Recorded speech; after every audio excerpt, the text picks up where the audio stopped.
Hello and welcome back to an episode of the CTO Show with Mehmet. Today, I'm very pleased joining me from the US, Walter Haydock. He's the founder of StackAware.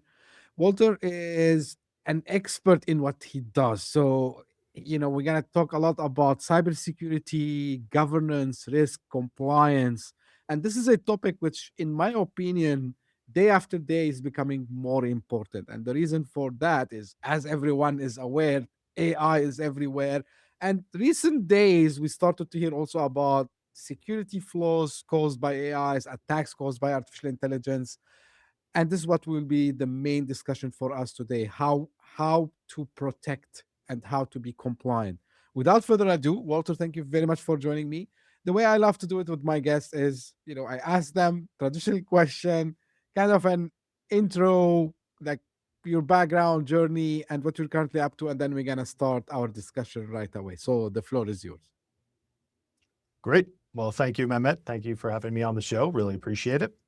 As far as background, so I'm the founder of StackAware, and we help AI-powered companies measure and manage cyber compliance and privacy risk to accelerate responsible AI deployment. And I spent the early part of my career in the US government. I was a Marine Corps officer. I served on Capitol Hill as an advisor to members of the House of Representatives. And then when I transitioned in the private sector, I worked at a range of software companies and understood kind of how business was done there. And I thought that I understood chaos and uncertainty from my time in government, but I saw a whole new level of that when I was in the private sector. So organizations spend a lot of time, money, and effort on security and governance practices that don't necessarily tackle the problems they're trying to solve. And I founded StackAware because I knew there was a better way to come up with a comprehensive approach to accelerating AI deployment while managing the risk. Great. And thank you again, Walter, for being here with me today. I'm gonna directly deep dive in the state of what's happening around us, Walter. And we're gonna talk a little bit about the new, I think it's a new ISO, correct me if I'm wrong, like the ISO 42001, 42001. Um, and I started recently to see it more. Like people usually, when you tell them about ISOs in the cybersecurity space or the compliance 27001. So if we want to take the audience in kind of a journey of, what pushed to have, the standard now, and sorry if it's a little bit, loaded question. Um, what is it for? Like who should be worried about this new standard? ISO 42001 is an international standard for building an AI management system. And an AI management system is a set of policies, procedures, practices that allow you to deploy artificial intelligence in a way that lets you manage the risks effectively and is also focused closely on the effectiveness of your AI deployment. So there are requirements to track certain metrics, and organizations often evaluate speed of deployment, the AI expertise in their organization, their ability to replace manual tasks. So it is an all-in-one system for managing artificial intelligence deployments. What was the urge, Walter, now that you started to see that companies need to implement or, have it as a standard now? Um, because from my humble experience, I've been in the tech industry, I would say, long enough to see people, they take these audits or they take these standards as just check marks and just, to be in the books.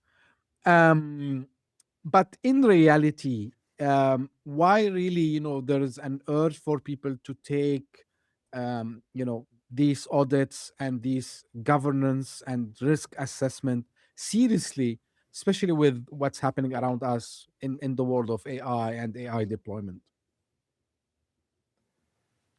It's definitely possible to have a paperwork-only ISO certification, and that's not something that I view as very valuable. It's definitely something that people do just to check the box. But the key usefulness of ISO 42001 is operationalizing how you manage artificial intelligence and the risk associated with it. So you alluded to the rapid growth of new AI tools, whether they're commercial or open source. And these are being deployed at a rate that's so fast that a haphazard or a piecemeal way of managing risk will not really serve you, and it'll open you up to a lot of risks. So what ISO 42001 lets you do is develop a repeatable risk management process when you are considering or actually deploying these new systems, models, and tools to ensure that any risk that you take on is by design and not by accident. Let me quick follow-up question to you, Walter. Like, is it now becoming a must-have kind of certification for companies? Because if I might, or maybe I'm wrong, I hear want you to correct me.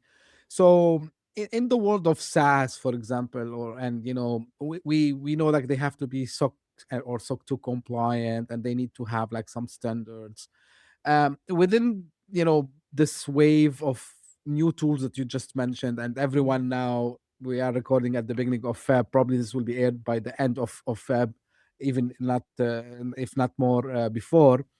So OpenClaw, formerly known as CloudBot, and similar other tools also, but I'm mentioning it not as an affiliation, but more like it became very popular among people. So as a company, whether I offer AI services or maybe I'm a startup utilizing AI, how important, like today more than any time before, also to have these certifications, and to make sure that whatever I have deployed, whether it's for my own use or for my customers, is up to the standards. There are three main types of companies that would benefit from ISO Hmm. 42001 certification. So the first one would be AI powered startups. And oftentimes these organizations only have the bandwidth to pursue a single certification or attestation. And if the core of your value proposition is artificial intelligence, using ISO 42001 as that standard makes sense because it covers security and privacy, but it also covers a lot of other things like AI effectiveness. It covers the impacts to society and to individuals. So I think that's one area where ISO 42001 would be appropriate. A second place where ISO 42001 is appropriate is for companies that are training on customer data. We've seen a series of controversies related to companies like Zoom, like Slack, like DocuSign that disclosed in a non-transparent way, in a somewhat muddled way, that they were using customer data for training. And there was a backlash in each of those cases. Now, whether it's justified or not is a different story. And I don't want to lump all of those companies together, but the key issue is that people did not fully understand how their data was being used, and they did not have effective assurance that it was being used in a responsible and privacy preserving manner. So having an external audit regarding your AI practices can help build that confidence with customers. The third type of company that would benefit from ISO 42001 certification is a heavily regulated one, specifically in healthcare or financial services.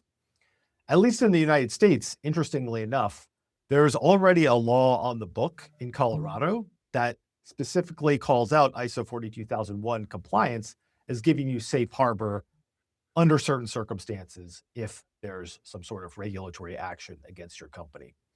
So in healthcare, there are a lot of concerns about data privacy and how AI is being used. And then same thing with financial services because people view financial information as being quite sensitive. So being able to demonstrate that you have a sound, grounded program for managing AI risk would be a big benefit for heavily regulated companies. I'm happy you brought these example industries. Healthcare is one of them. When you talk to leaders in whether healthcare or any like highly regulated like finance also as well, do you see like do you spot, I would say, some challenges for them to also like understand what governance is? I mean, in the AI space, of course, what is really it is about. Do you think that they really understand, how critical this is, regardless of just, having an audit for the sake of doing the edit? I'm wondering what's top of mind for these executives, especially in these highly regulated industries, mentioning here again healthcare and finance, because we know like how sensitive data they deal with, like how the amount also of data and private data they need to protect. So what's keeping leaders at night when it comes, to the AI today and its governance? In heavily regulated spaces like healthcare and financial services, we're already seeing a new wave of regulation that are specifically calling out those use cases for special scrutiny and for additional safeguards. So in the United States, states like Texas and Utah have specifically regulated the use of artificial intelligence in healthcare. Colorado, I mentioned, has their own AI Act, which covers healthcare. It also covers financial services, insurance, employment, things like that. In the European Union, the EU AI Act is very broad in its coverage of use cases. It includes certain types of healthcare and financial services scenarios. And then all across the world, we're seeing regulators come up with a slew of new laws to manage the rollout and the use of artificial intelligence in those highly sensitive cases. ISO 42001 gives you a system for integrating all of these different requirements across a broad set of jurisdictions, customer bases, cultural considerations, and it gives you a machine that lets you build an actionable compliance system to make sure that you're meeting all of your requirements. And that's what executives are really concerned about at the end of the day, is avoiding regulatory action, avoiding customer backlash, and having a certifiable AI management system is a great way to do that. Great. Now, Walter, there's something that I bring up a lot with my guests here, especially when we discuss about regulations and being compliant. Um, some people think that a lot of regulation might cause kind of a slowdown when it comes to innovation, and they might say, "Yeah, we understand, but this might like delay our plans. Maybe, for example, to release a new feature, or maybe it will delay our plans to get this new model up and running in the hands of our customers or maybe our partners." So what's the balance that leaders can do here, where they still do what they have to do when it comes to all these regulations, and making sure that we're securing, protecting, governing our AI implementations without having this slowdown of innovation? There's definitely a balance between effective regulation and innovation. And I'll use two examples to show where it's not being done well. One is in the United States. Yeah. And for those who aren't familiar, the United States is a little different than most countries in that we have a federal system where we have states that can have their own laws. It's possible for the federal government to preempt the states in certain areas, specifically with respect to interstate commerce, which I think plays in heavily in the case of AI. But unfortunately, we don't have a federal artificial intelligence law that's nearly as comprehensive as what the individual states are passing. And the states are taking different approaches to AI. Colorado's taking a very heavy-handed approach, and I have had some criticism of their artificial intelligence act. I think Texas has done a better job in having a clear set of things that are prohibited that basically anyone in the world would agree people shouldn't be doing with AI. But otherwise, they're allowing innovators to innovate. And what I'd like to see is in the United States, a comprehensive law to cover artificial intelligence that specifically calls out things that are not allowed, but anything else lets companies innovate responsibly. On the European Union side of things, they took a very heavy legislative approach and were quite insistent that they were not going to change course at all until the end of last year, when it became pretty clear that it was going to be difficult or impossible for most companies to meet the high risk use case restrictions that the EU AI Act put in place. And as of right now, those restrictions are coming into force in August of 2026. So a big problem there is that the harmonized standard, which would give companies essentially a playbook for how to operate and how to meet the requirements of the law, has not even been formally approved yet. And the EU, or the Joint Technical Committee commissioned by the EU, rejected ISO 42001 as a standard, as an acceptable harmonized standard. They had some reasons. I certainly understand why. But instead of taking something that already existed, maybe modifying it slightly, adding in some mandatory controls, they decided to essentially start fresh and come up with something completely new. And they've been way behind schedule in the rollout of this harmonized standard.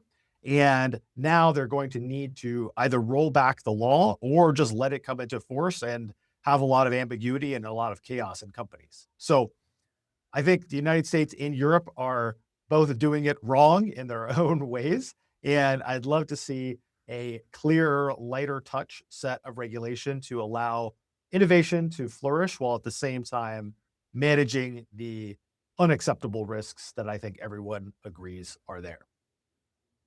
Yeah, it's I think the discussions will keep continuing, and it's very interesting how different geographies um will adopt to this standardization. I know like how complex it is in the US, but I think like even if we take like the EU, at least they like to standardize on the level of the EU, the whole European Union member states. But when I think like I don't know, maybe Japan will come up with something.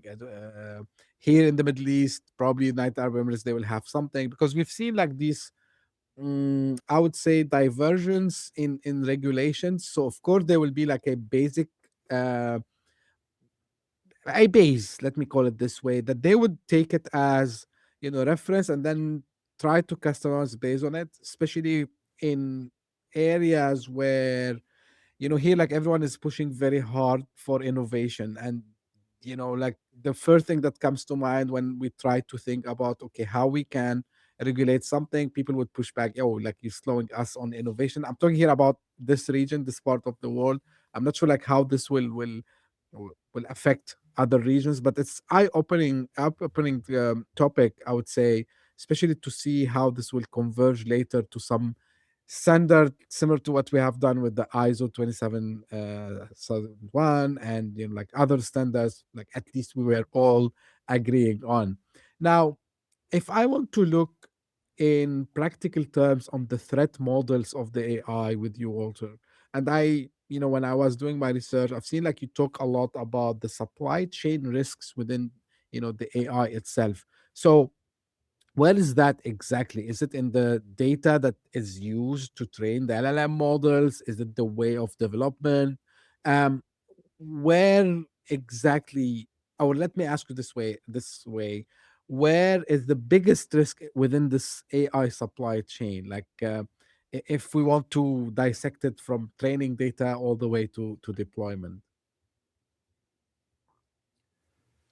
The single biggest risk to companies with respect to AI in their supply chain would be suppliers that are training on their data in a way that the customers are not aware of or didn't approve, because this could allow for the reproduction of sensitive information to parties who don't necessarily have a need to know.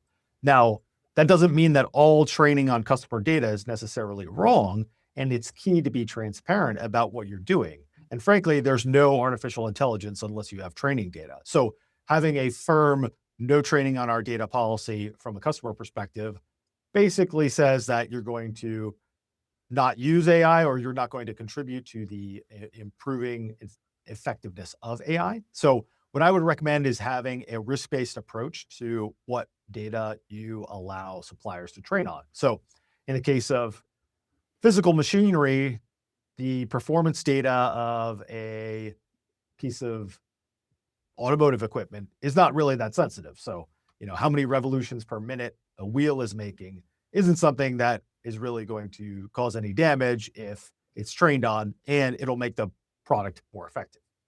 Now, when you get into healthcare data, there's still a risk if you are training on sensitive information.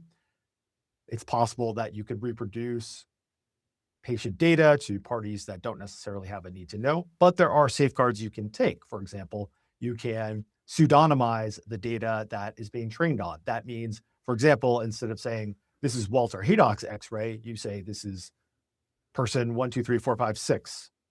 It's that person's X-ray. Or you can fully anonymize it by completely eliminating any link between the data subject and the result. So I give the example of X-rays because that is relatively easy to do, but you still need to be careful because maybe someone has a unique bone structure or a piece of metal in his or her body that allows you to identify that person uniquely. So you need to take that into consideration when you're talking about training on data and protecting the information from a confidentiality perspective. What about what follows training the data, Walter? Like, I mean, APIs, and again, back to what I was discussing with you, these agents, and we've seen disasters. I'm not sure. Maybe some of them they are exaggerated, probably, but the risks are there, right? So, what other attack vectors I would say you're seeing related to AI, other than the things you just mentioned related to the data itself? On the open source side, we're seeing an explosion in tools and projects that are quite powerful from a productivity perspective. An example would be OpenClaw, formerly known as Moltbot and ClawnBot. That is a very popular open source project that is completely free. However, with that project, there are many risks that come through your supply chain. For example, ClawnBot uses things called skills, which are downloadable plugins essentially that expand its capabilities. And a security researcher named Jameson O'Reilly, he did an experiment where he could see if he could inflate the popularity of a skill and have people download it. And he didn't actually do anything to their computers, but he determined that he was able to cause many people to execute arbitrary code on their machines while they thought they were using ClawnBot skills. And he published his findings and warned people about this risk. The problem is that he's not the only one doing these types of things, and he's probably one of the few people that's actually ethical in the way he's doing this type of work. There are malicious actors out there that are using, for example, ClawnBot skills to try to steal cryptocurrency, to perform data exfiltration. So organizations need to be careful when they are allowing these new AI agents to roll out. And some things I recommend are applying physical or virtual sandboxes. So maybe create a dedicated virtual machine or use a dedicated laptop to do your experimentation. Limit the type of data access that these types of agents have the ability to get. So that means don't let them pull confidential information right off the bat. Maybe use them for marketing or for generating images, things like that, until you're confident in what you're doing. And then third of all, apply traditional software supply chain security measures. So do software composition analysis to understand the dependencies of these things, do code review for open source projects to understand exactly what these things are doing, and then also come up with a allowable list of components that you can bring into your environment. Yeah, and I think we're gonna keep seeing these kind of new threat vectors, popping up every few weeks, maybe even not days, I would say, because things are moving so fast. And this is where I would ask you, Walter, like, your main service is to help organization in making sure that they're following the standards. how much that is important for teams to rely on, services like the one that you offer. Because if I want to do something, internally or in-house, I imagine like maybe the team would just spend hours, if not days, learning about everything which is around. And this is where you need the third eye expert coming and having all the knowledge. Um, are we going to see this is also becoming not only for maybe the verticals we just discussed, something important for everyone? And this is where your services becomes, like, I would say, it's not like good to have, it's a must have services. How you're seeing this in the few months? Is, I'm not saying in few years, because things are changing so fast. I think by the end of the decade, every company will be more or less an AI company, just like every company today is more or less a cloud company. So, with that in mind, having an effective AI acceleration and risk management program is going to be table stakes. Now, some companies may want to build that in house if they have the resources to have a full time expert focused on it, if they have the ability to track the rapid changes in technological development. That is certainly an option, and some bigger enterprises are doing just that. At the same time, it definitely makes sense to have an expert come in who's a specialist focused on the area of AI risk management because, like you alluded to, there are so many things out there to keep in mind that it's easy to miss items if you don't have a dedicated system for evaluating and managing that risk. So, if you want to make all the mistakes along the way and learn things the hard way, then you can certainly do it yourself. And StackAware's worked with companies who've tried to do it themselves at first, and then we've come in after the fact and help them accelerate things. Or you can go right to working with an expert and get that outcome from an accelerated timeline.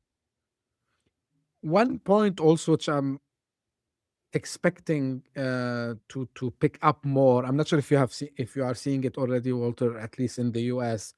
In the world of startups, and especially when probably they are about to get acquired, or maybe they're raising some funds. So there's the due diligence that used to happen and all this stuff. I have a feeling that having their infrastructure, their APIs, the way they train the data. So all the things that you just talked about during this episode today, I think this is, you know, gonna become part of the due diligence where you have this report and audit, um, because it's another game where you have built on non-standardized security measures, especially when it comes to the AI. Have you started to see these kinds of conversation coming to you, Walter? Maybe from, I don't know, M&A teams, or probably maybe some investors who want to understand, is this startup following the best practices?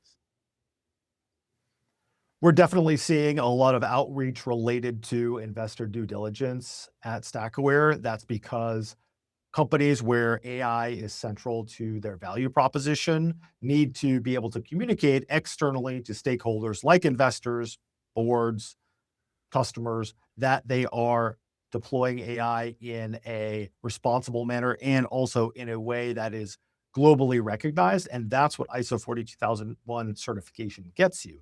It's not a guarantee of anything, but it gives you the ability to communicate clearly to these external stakeholders like investors that you are following best practices and that you have a documented way that you're addressing the risks related to the core value proposition of your company. Um, I'm seeing it coming, like, and I'm seeing it also as a differentiation. I would not say a moat; it's a big word, but I would say like a competitive advantage for companies. Like, it reminds me a lot, what's happening today with, as I said, when the SOC 2, the compliance for the SaaS companies became like, if you don't have it, like you might lose contracts. I know, like in the US, you have the FedRAMP, and you have, like these standards in government, and sometimes you need to have like advanced also audits if you want to deal with more sensitive places related to the government. So I'm expecting to see this more whether you are a startup or maybe you are already a company. And as you said, like it's sooner or later you're gonna have AI systems deployed, whether inside your product or you're gonna rely on it to deliver your services. So there is no escape from that for sure. Um,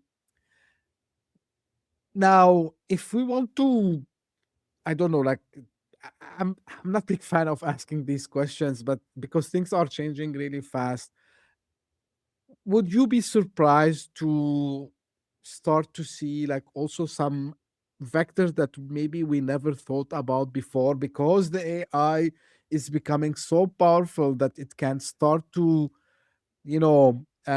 create its own frameworks also to try to find weaknesses in the AI stack of other companies. Like, are we expecting to see this anytime soon, Walter? We're definitely already seeing attackers use artificial intelligence to accelerate intrusions of target networks. So, primarily in vulnerability exploitation and attack path identification, that's where generative AI is incredibly helpful from the adversary perspective. So, it's going to be a race between defenders who are using artificial intelligence responsibly, securely to protect their networks against attackers who are using it to generate phishing emails, using it to find new weaknesses in software products, finding ways to navigate into the core of target networks. So it's going to be a battle between the two different sides to see who can move faster and more effectively in their pursuits. Great. Now, if we have technical leaders listening to us or watching us, and they've got AI in production and they've never done anything before, like what do you think, other than contacting you, of course? But I mean, what's the first thing you think they should be doing now?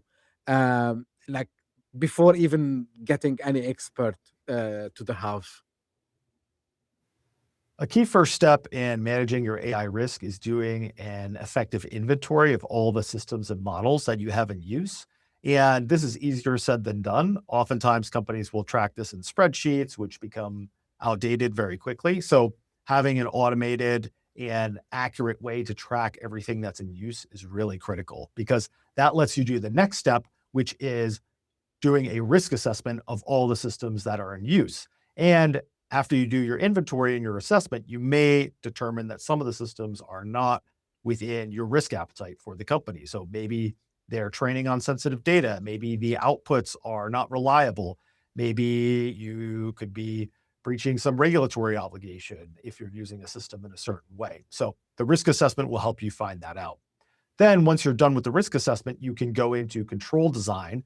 A key control would be having a policy on the use of artificial intelligence, but you could also apply technical controls like preventing prompt injection, avoiding data poisoning scenarios, and looking at the data provenance of the models that you're using.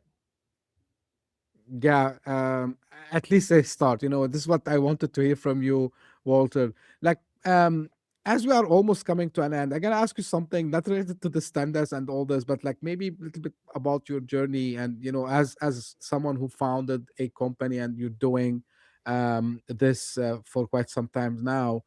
Um, what kind of leadership mindset you need to have when you have these, I would call them hard discussions or hard conversations with your customers, and based on your background and like you work in national security, you have this long history also of working in prestigious places. um what can we learn from you here, Walter, about having these hard conversations and pointing out to leaders that, hey, you're doing something wrong here? What you can tell us about that? The way that I interact with my customers is that of an advisor, and that's how I think that security and risk management folks should operate. So I try to, as clearly as possible, enumerate the risks and the potential impacts to the company as a result of what they're doing or what they're not doing. With that said, I think it's up to a cross functional business leader to make the final decision about how to proceed because if you count long enough or you do enough assessments, everything is a risk and you don't want to get paralyzed by your analysis. So, something I learned from the Marine Corps is the importance of decision making. And sometimes not making a decision can be the riskiest thing of all. So, I see a lot of indecision within a lot of companies about, are they going to go develop a risk management program? Are they going to deploy this AI tool? Are they going to try to pursue this opportunity? And it's it's easier to talk about it for a long time, and it's sometimes harder to actually do it.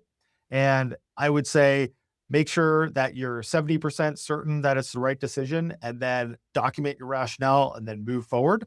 And by making decisions more rapidly, you will develop more information. You will find out what is true, what is not, and that will help you move faster than your competitors and potentially even adversaries like cyber criminals.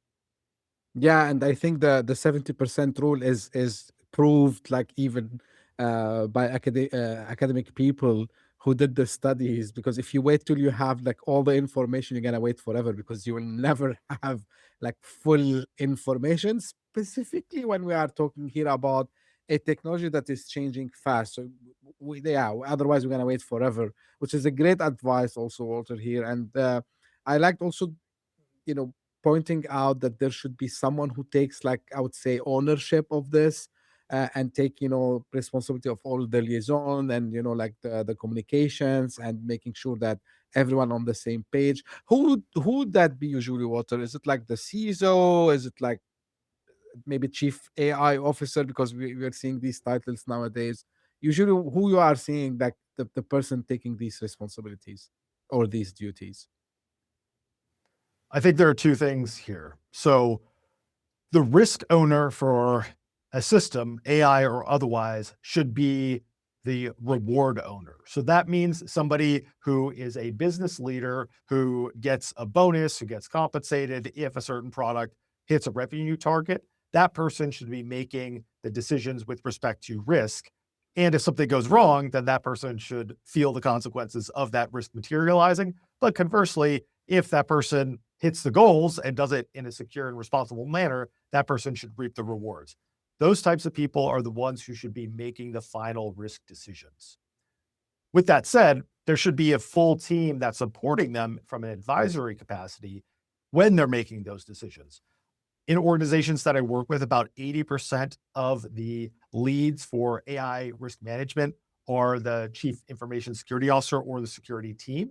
I've also seen privacy teams do it. I've seen legal teams do it. I've even seen data science teams do it as a kind of self-governing approach. And in some cases, I've even seen dedicated AI governance functions. So the key is having clear decision ownership, and that should be tied to the reward ownership, and then having a skilled and knowledgeable team of advisors to support that decision maker. Right. And I think also it depends on the organization size and how they have that org chart drawn up. So 100%. Um Final and famous question, Walter, like how people can, get in touch and learn more. The best way to find me is to look me up on LinkedIn, Walter Haydock, and follow me for AI governance, risk management, and security posts every day. And if you're interested in working with StackAware, then definitely send me a direct message. I am very responsive on that platform. Great. I will make sure that I put the link to your LinkedIn profile in the show notes and also to the website of StackAware, sorry. Walter, really, I enjoyed the conversation. I think it's a very important topic, and I'm happy, like, I think it's not the first time we discussed it, but the first time we talked specifically about the new standard, the 42001. And um, I think we're going to discuss it more and more in general about governance in AI, about security in AI, and why it's important for every business leader to protect their own estate, I would say, and at the same time protect their customers at the same time. So thank you very much for sharing your knowledge and your experience with us today. And for sure, like people, as you said, they can reach out to learn more. And if they need any help, of course, they can get in touch with you. So, saying that, this is for the audience. This is how I end my episodes. If you just find us by luck. Thank you for passing by. I hope you enjoyed it. If you did so, give me a favor, subscribe and share it with your friends and colleagues. And if you are one of the people who are loyals, they come all the time, they keep listening, they keep pushing us on the Apple Podcast charts in different countries. You're doing great since last year, since 2025, continuing the same trend 2026. Thank you very much. And thank you for all the messages, all the comments, all your suggestions, also sometimes for topics and guests. And as I say, always stay tuned for a new episode very soon. Thank you. Bye bye. Hit that subscribe button, share the show with your tech-savvy friends and fellow entrepreneurs, and leave us a review on your favorite podcast app. Your support means the world to us.